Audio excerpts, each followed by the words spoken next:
Good morning, good afternoon, good evening, or much good depending on your location. Please join in the struggle to liberate our people from the contraption. Like and share videos, news update.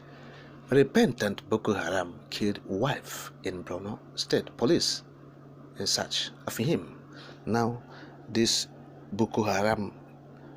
former Boko Haram member, they said he's repentant Boko Haramist. He killed the wife in Borno State, MAIDUGURI, and ran away.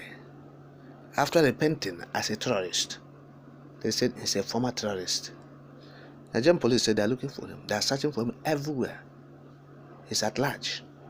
After killing his wife, is a 45-year-old man, Musa Dauda. Yes, Musa Dauda. After repenting, Nigerian government said they have repented.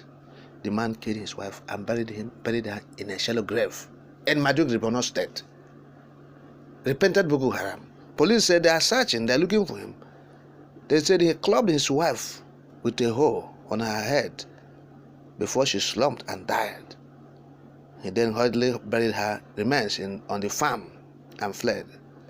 That's the police source. That's what the police is saying. Now, the police spokesperson in Borno State, ASP Sanis Camilo, confirmed the incident.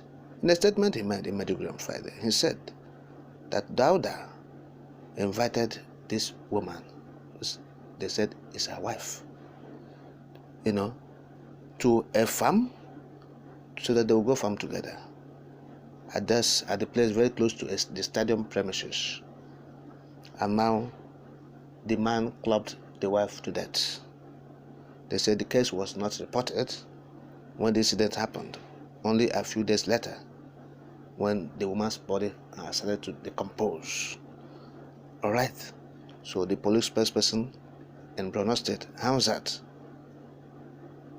Camilo, I beg your pardon, Camilo said the woman's name is Hamzat. She's Hamzat. And so this Camilo, the spokesperson of the police, added that the woman's body has been exhumed for autopsy at Omaru Shehu Ultramodern Hospital, that is in Maiduguri, the capital of Borno State. Okay, he said that the terrorist has been arrested. Yes, they call him former terrorist, but he's a terrorist. Look at the word they're using. Former terrorist, still killing people. You are calling them former terrorists. So these police, I don't know what is happening to them. This Nigerian government, they are joking with the lives of their citizens, their own citizens. Now, coming to think of it, those who are bringing these people who have repented, of course, you are aware that there are certain elements that say they are repentant terrorists, like they call this person now former terrorist. They have enlisted them to the Nigerian army. They are there, you are aware that they are there. We are talking about these are people in the southeast. In the Igbo land are governors. You are aware that these terrorists, they have been recruited when they said, oh, we have repented, we have abandoned our old ways, and now we are new.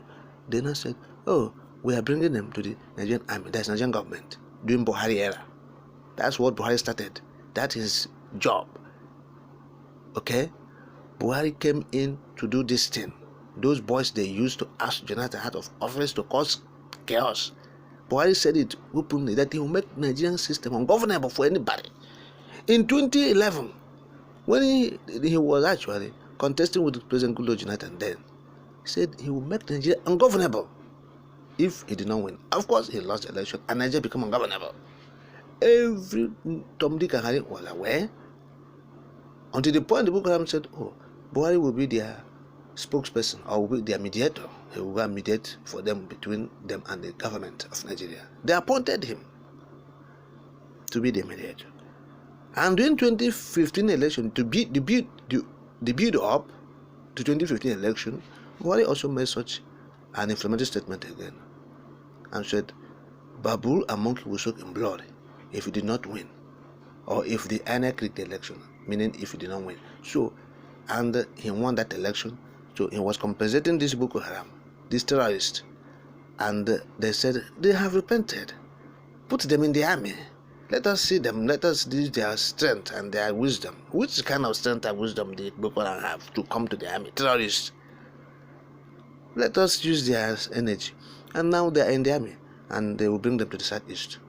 These governors will say, we need more troops. They will tell Buhari, we need more troops. We need more ammunition. Bring us troops, gallant troops. They will send these terrorists. They will come. See, look at what they are doing. This man is a repentant person. This Dauda killed the wife, Hamzat, after repenting. He's a repentant Boko Haram person. He's a former terrorist. That's how the police, referring to them. Former terrorist. You saw someone killing people, you say former terrorist. They are doing the terrorism. They have not stopped. Anybody bringing Nigerian troops into Biafran soil or Nigerian or the Igbo land, you know that you are bringing terrorists. That's what we are saying. If you're a politician, if you're a governor, if you are an influential person, or you are eating Nigerian oil, or you are doing one abracadabra to make money in Nigeria, because we know that you don't have a genuine means of livelihood. All of you guys, okay?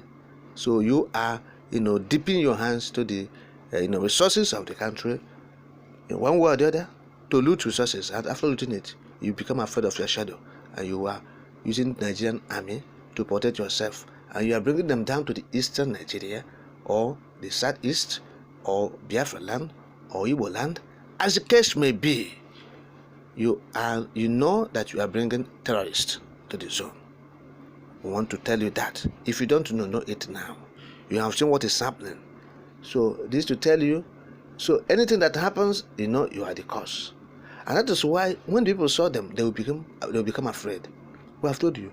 Now, the people of the southeast, the Igbo people, the Biafrans, they know these people. That's why when they sight them with their trucks or whatever, they start running.